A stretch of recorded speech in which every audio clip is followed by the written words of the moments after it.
Sa umaga pong ito ay isang espesyal na umaga dahil ang umaga pong ito ay it is a reminder to us ng pag-ibig at kadakilaan ng ating Panginoon. Kaya po tayo merong Friends Day. It is not only for the unbelievers, mga kapatid, kundi para rin po sa atin na mga believer na to remind us of the greatness of our Lord and Savior, Jesus Christ. It is the greatness of Jesus. Si Kristo'y tapat, sapat, at higit sa lahat. Pwede po ba nating sabihin, the greatness of Jesus? Alam niyo po, usap-usapan lagi sa sports kung sino yung tinatawag na GOAT. Sabi nila, the greatest of all time. Who's the GOAT? Sabi po sa pag-basketball, ang GOAT daw ay sino po? Michael. Sa mga nagba-basketball, sabi daw si LeBron James eh. Yung iba, Michael Jackson. Michael Jordan. Yung iba naman, Kobe Bryant. Di ba? Pagdating naman po sa atin, sa larangan po ng boxing, sino po ang maituturing natin? Sa Pilipinas, si Manny Pacquiao. Pag sa billiard naman po, mamaya po may billiards po yung men's ministry, palakasan. Efren Bata Reyes. At nakilala po ang mga taong ito because of the greatness that they did in their field. Tama po? Saan po kilala si Efren Bata Reyes? Sa mga, po dito, mga billiard enthusiasts. Ano pong shot yung pinakakilala sa kanya? Yung Z-shot po, napanood nyo na po ba yung Z or Z-shot ni Efren Bata Reyes, kung saan yung trajectory ng cue ball ay parang letter C yung atake na ginawa niya. Doon po siya nakilala. Si Manny Pacquiao, saan po nakilala? Boxing. Ano po yung kanyang greatness doon? He is the 8th division champion. Iba't ibang weight division, siya ay champion. At wala pang naagawa nun. 8th division champion. And that is his greatness. Alam niyo po, may napanood po ko kay Pacquiao. Sabi ng sports science, hindi ko po alam kung TV5 yun eh. Sabi po nila, alam niyo po ba kung gaano kalakas yung suntok ni Pacquiao? Tanungin niyo po kung gaano kalakas. Gaano kalakas? Hindi po ako magpapatayo dito na susunod. Hindi po yung suntok daw po ni Pacquiao ay para ka daw binaril ng shotgun. Demo ko? Ganun, wala pong demo po mangyayari ngayong umaga, mga kapatid. They are great in their field. Meron po silang greatness, mga kapatid. Pero po, ang tanong sa atin, mga kapatid, when it comes to life, sino po yung hinahangaan natin? Meron po tayong hinahangaan, tama? Sa ating mga buhay. We all have someone we admire. Those people we look up. We are attracted sa isang tao, sa isang personalidad because of their greatness. Tama po? Kapag ka magaling kumanta, magaling sumayaw, magaling mag-drawing, magaling sa kahit anumang bagay, kapag yun yung gusto mo, na-attract ka doon. Parang gusto mo na ring maging kagaya niya. Tama po? Kasi hinahangaan mo siya eh. We are inspired, motivated, and encouraged of those people because of their greatness in their own field. Alam niyo po, sa umagang ito, as we travel, as we journey sa ating pong pag-uusapan, isa lamang po ang hiling ko po sa inyo. Open your heart. Pakisabi sa katabi mo, open your heart. Mga kapatid, yung ating pong mga puso ay buksan natin sa umagang ito dahil may gagawin ang Diyos sa buhay po natin. Amen? May babaguhin po siya sa buhay natin. Amen? And sa ating pong naririto, mga kapatid, nakita na po natin yung greatness ni Jesus nung tayo'y tumanggap sa Kanya bilang Panginoon at tagapagligtas. Sabi po dito sa Colossus chapter 2, verse 6 to 7, yamang tinanggap na ninyo si Kristo Jesus bilang Panginoon. Ano pong sabi? Mamuhay kayo na may pakikipag-isa sa Kanya. Magpakatatag kayo at isalig ninyo sa Kanya ang inyong buhay. magpakatibay kayo sa pananampalatayang itinuro sa inyo at lagi kayong magpasalamat sa Diyos. Mga kapatid, yung katabi mo, nakita niya na yung greatness ni Jesus. One way or another, nakita na po natin yung greatness ng ating Panginoon. And I pray sa umaga pong ito, panghawakan po natin yung greatness ni Jesus Christ. Because what? Number one, Jesus Christ or His work is the greatest. Yung kanya pong ginawa, ayun po yung pinakadakila. Yung kanina pong binasa po ni Sister Lovely, ito po yung scripture natin sa umagang ito. Alam niyo po ang sabi niya, John 17:1-4. Pagkatapos po ito ng Last Supper, pagkatapos po na maghapunan ng mga disipulo, yung huling hapunan, alam na po natin mangyayari, di ba? Ano pong mangyayari? Pagkakanulo po siya ni Judas. Pero bago po yon, nag-pray po muna siya dun sa tinatawag po na upper room. Sabi po dito, Ama, dumating na ang oras. Luwalhatiin mo ang iyong anak upang luwalhatiin ka niya. Sa loob po ng 3.5 taon, meron pong ginawang ministeryo ang Panginoon. Pero the accumulation or the finale nung kanya pong ginawa ay malapit nang mangyari. During this time, sabi dito, sapagkat binigyan mo siya ng kapangyarihan sa lahat ng tao upang bigyan niya ng buhay na walang hanggan ang lahat ng ibinigay mo sa kanya. At ito ang buhay na walang hanggan, ang makilala kanila na iisang tunay na Diyos at si Hesukristo na iyong isinugo. Inihayag ko dito sa lupa ang iyong kaluwalhatian. Ano pong sabi niya? Natapos ko na ang ipinapagawa mo sa akin. Marami pong ginawa ang ating Panginoon. Mga miracles. Magbigay nga po tayo ng mga miracles ng ating Panginoon, mga kapatid. Feeding the 5,000, turning water into wine, ano pa po? Healing the blind, healing the paralyzed man. Marami po, di ba? Alam niyo po, recorded in the Gospels, meron pong 37 miracles ang ating Panginoong Hesus. Pero alam niyo po, ang nakita po natin, hindi po yon yung greatest work niya. Mga kapatid, hello po, hello. Ang greatest work po ni Jesus Christ, yung cross. Hindi po yung mga miracles. Ang greatest work ni Jesus Christ, yung cross.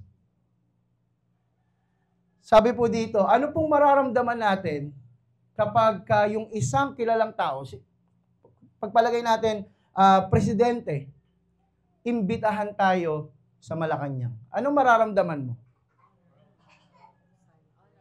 Honored, privilege, di ba po? Tapos may dumating sa'yo na white envelope. Wag lang po yung envelope ng Meralco po, ha? Okay, ng Maynilad, ha? White envelope. Tama po. Tapos pag binuksan mo, you are invited. Papaunlakan mo po talaga, di ba? Bibili ka ng bagong barong or damit na formal, presentable, para makapunta ka o para makita na talagang ino-honor mo yung taong iyon. Tama po? And here, may invitation ng Panginoon sa bawat isa po sa atin. Ang sarap sigurong makatanggap ng love letter ni Lord. Amen? Pero yung love letter, ayan no, nasa tabi mo na.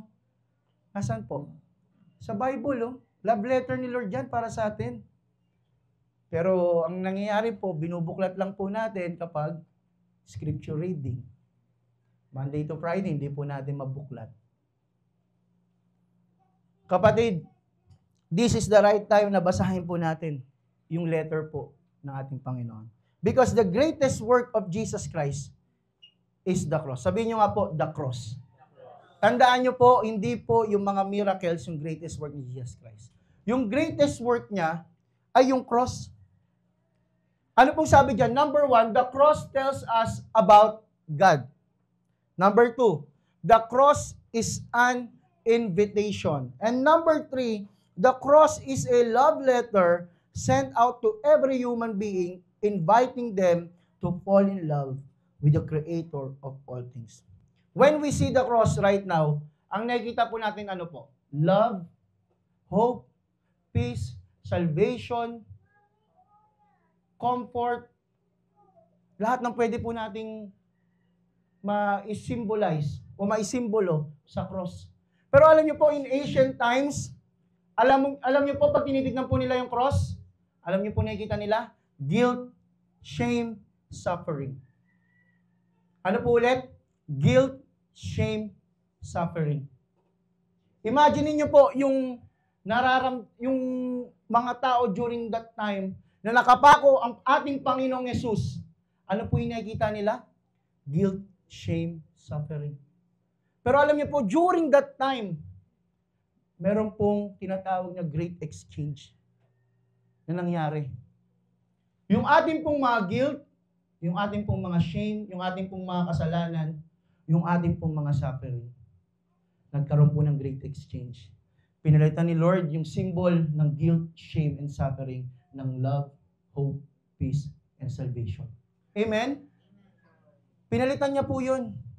At ginamit niya yung pinaka-karumal-dumal or the cruelest thing or symbol in the ancient Near East, yung cross, at ginawa niyang symbol of love. Amen? That's the greatest work of Jesus Christ. That's the greatest miracle na ginawa niya. The great exchange. Christ took our sufferings, our guilts, our shame, at binigyan niya po tayo ng hope, give us love, and give us a way, or the way, to the eternal life. At mararanasan lang po natin yon through the cross, through Jesus Christ. Kapatid, kung ikaw hindi ka pa sigurado sa umagang ito, talaga bang nasa akin na ang Panginoon? Talaga bang na-accept ko na yung invitation ng Panginoon? This is the right time. Kung ikaw man ay nagdududa, sabi diyan, have you accepted the invitation? Pinaunlakan mo na ba ang paanyaya ng Diyos? Kung ikaw ngayon naman, pinaunlakan mo na yung paanyaya ng Panginoon, tinanggap mo na siya. Pero, parang nanlalamig ako. Parang, pag tinitignan ko yung cross, parang wala na siyang saysay sa akin. Napili nyo na po ba yon? Na parang pag pumasok ka sa church, parang nawala na yung init mo? Mga kapatid, this is the right time to be reminded of what Jesus did on the cross. Because the cross, His work is the greatest. Amen? Number 2, His love is the greatest. Sabi po dito sa Efeso 3:17 hanggang 19, naway manatili si Kristo sa inyong mga puso, sa pamamagitan ng inyong pananalig.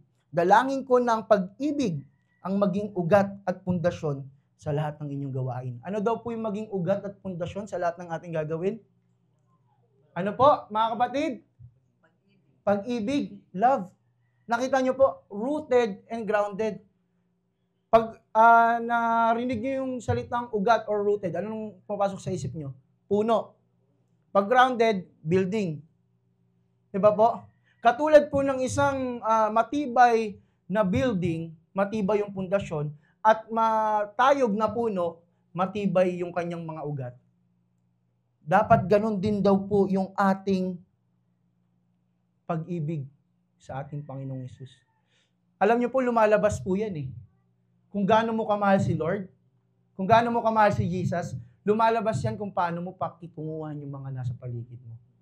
Kapag may gumawa sa iyo ng masama, may gumawa, nakanti ka, tapos makikita po yan sa ginagawa po natin, sa kung paano po tayo magre-react sa situation.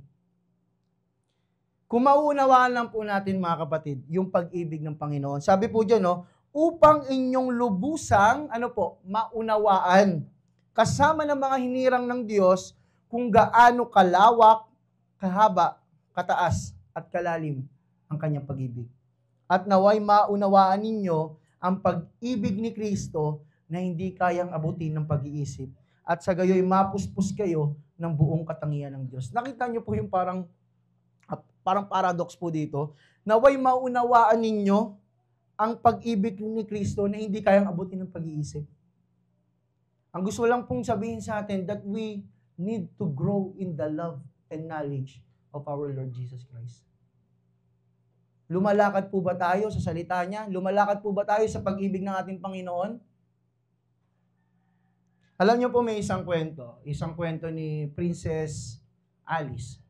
Si Princess Alice po ay daughter ni Queen Victoria during 1878 sa Great Britain, or kilala ng marami as England or United Kingdom. Pero magkakaiba po yung meaning po ng mga yun. Pero ito pong si Princess Alice, during her time, meron pong tinatawag na sakit na diphtheria. Ito pong diphtheria ay sakit sa mucous membrane ng ilong, pati ng throat. Ito pong diphtheria ay nakakahawa. Yung kanya pong anak na babae, mga 4 o 5 taong gulang, nagkaroon po ng diphtheria. Ang sabi po ng doktor kay Princess Alice, sabi ng doktor, wag na wag mong hawakan ni, kumbaga parang sasaluhin yung paghinga ng anak mo. Bakit po? Mahawa ka ng sakit at pwede kang mamatay. Sabi ng doktor kay Princess Alice. Isang araw po mga kapatid, yung kanyang anak na babae ay hindi makahinga. Nandito si Princess Alice, andyan yung anak niya, hindi niya mahawakan yung kanyang anak. Yung anak niya, hindi makahinga.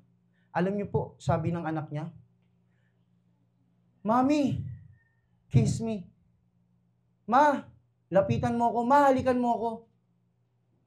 Alam niyo po ang ginawa ni Princess Alice? Nilapitan niya po yung anak niya. Hinalikan niya po yung anak niya. Knowing the consequence, knowing the cause. Pero beyond the cause, dahil mahal niya yung anak niya, she is willing to sacrifice herself para po masunod yung gustong gawin ng anak niya at para mailigtas po yung anak niya. She is willing to sacrifice, mga kapatid. And this story is a story of selfless love, of sacrificial love. Alam niyo po, lagi pong sinasabi ng mga Pinoy o ng mga magulang na kahit ano kayang gawin po nila sa kanilang mga anak. Paano pa po ang ating Ama na nasa langit na kayang ibigay ang kanyang bugtong na anak para sa atin? Pag makikita po natin yun, of how undeserving we are, ano pong magiging sambit ng ating mga labi? Walang iba po kundi thank you. Tama po? Wala eh. We are undeserving. The depth of Christ's love. Sabi po nila, we measure the depth of someone's love for us by what it cost him. Si Princess Alice po kanina, it cost her life.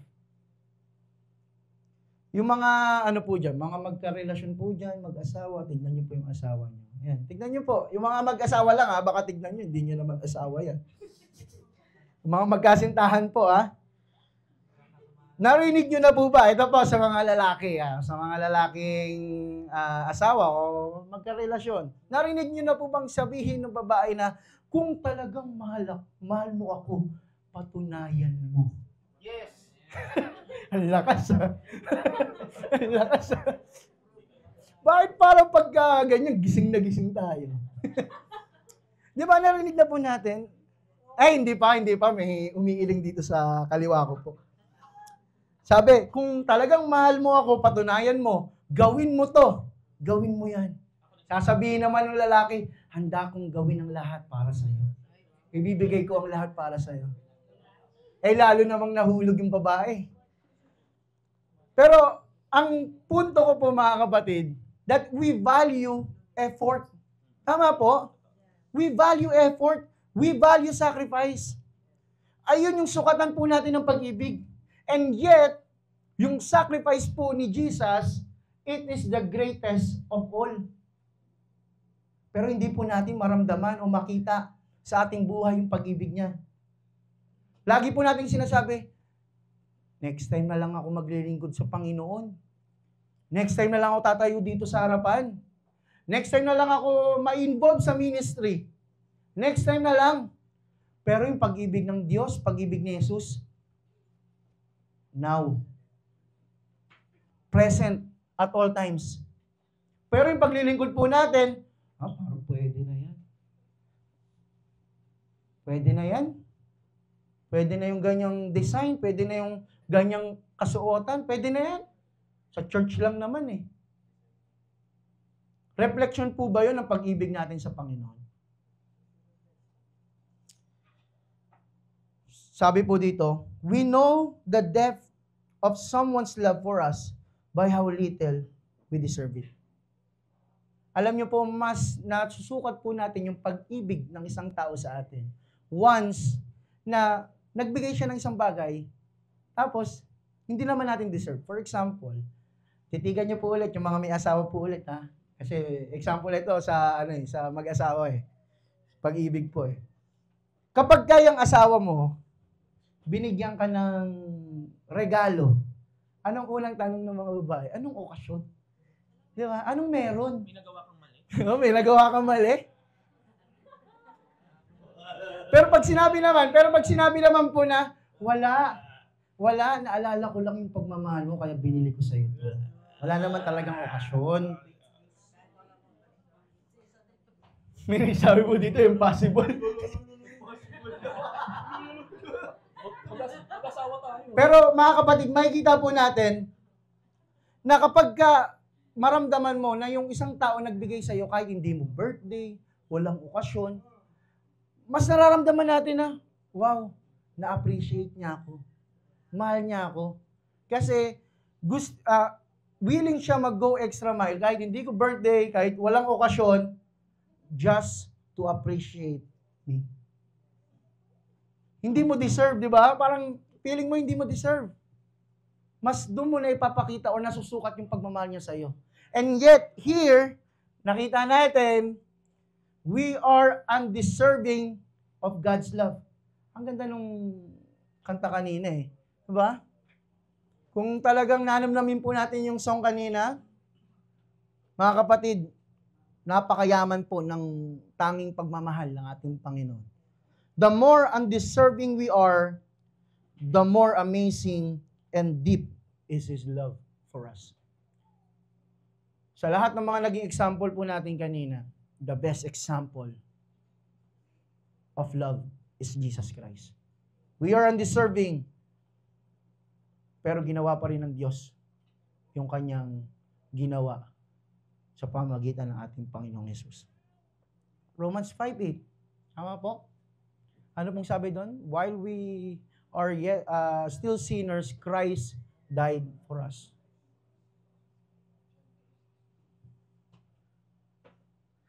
Sabi po dito, we know the depth of someone's love through the benefits we receive in being loved. Sabi po sa John chapter 3, verse 1-3. And if we are rescued from eternal torment and given a place in the presence of God with fullness of joy and pleasures forevermore, we will know a depth of love that surpasses all others. Kapag ikaw, tinulungan ka sa paglilinis ng bahay, pagluluto, sa exam, sa pagre-review, tinulungan kang magkaroon ng trabaho, may feel mo na love ka ng taong yun, di ba? Kasi nagbibigay siya ng effort. But if we are helped to escape from an oppressive captivity and given freedom for the rest of our life, we will feel love another way. So we will see the depth of Christ's love by the greatness of the benefits we receive in being loved by Him. Ano po yung benefit kapag po tayo minahal po natin ang Panginoon? Isa lamang po, John 17. Ano pong sabi niya? Buhay na walang hanggan. Ano pong ginagawa po natin ngayon in light to that benefit ng ating Panginoon? Yung buhay po ba natin ay nagiging mabuting patotoo? Is it a life of gratitude, of thanksgiving sa Panginoon? A life of service sa Panginoon or not? Tayo lamang po makakasagot sa ating mga isipan. Alam niyo po, sabi po sa awit ni Solomon, chapter 8, verse 7, yung tunay daw na pag-ibig, hindi mo kayang pigilin. Sabi niya, kahit baha ay di kayang pigilin itong paggiliw. buhusan man itong tubig, di makuhang palamigin. Subukin mong ang pag-ibig ay sa yaman mo daanin, baka nga ang mangyari ay ikaw pa ang siyang kutyain. Ang tunay po na pag-ibig, hindi po mapipigilan ng kahit ano pa man. And lastly, His grace is the greatest. Ano po yung una? His work is the greatest, His love is the greatest, and His grace is the greatest. Alam niyo po, sabi dito sa Titus 3:5-7, iniligtas niya tayo hindi dahil sa ating mabubuting gawa, kundi dahil sa kanyang habag sa atin. Tayo'y iniligtas niya sa pamamagitan ng Espiritu Santo na naguhugas sa atin upang tayo'y ipanganak na muli at magkaroon ng bagong buhay. Masaganang ipinagkaloob ng Diyos sa atin ang Espiritu Santo sa pamamagitan ng ating tagapagligtas na si Jesucristo. Upang tayo'y gawing matuwid sa pamamagitan ng kanyang kagandahang loob. At tayo'y maging tagapagmana ng inaasahan nating buhay na walang hanggan. That is the grace of God. Alam niyo po mga kapatid, take note of this. God's grace is bigger than our biggest failures. Ulitin ko po mga kapatid, God's grace is bigger than our biggest failures. Amen? Walang hindi kayang gawin ang grace in light of our failures. Alam niyo po, sabi ni Corrie ten Boom, there is no pit so deep that the love of God is not deeper still. Wala pong malalim na balon na makakatalo po sa lalim ng kagandahang loob ng ating Panginoon. Wala po. Alam niyo po yung word na grace? Sa Tagalog po, tama po ba, kagandahang loob? O yung sabi po ng iba, grasya. Yung grace is favor. Grace is beauty. Grace is thankfulness. Grace is gratitude. Grace is delight. Grace is kindness. And grace is benefit. All come from the same root that gives us the word grace. Yung grace po ng ating Panginoon, it is the favor of our Lord Jesus sa ating pong mga buhay. And if we will know yung full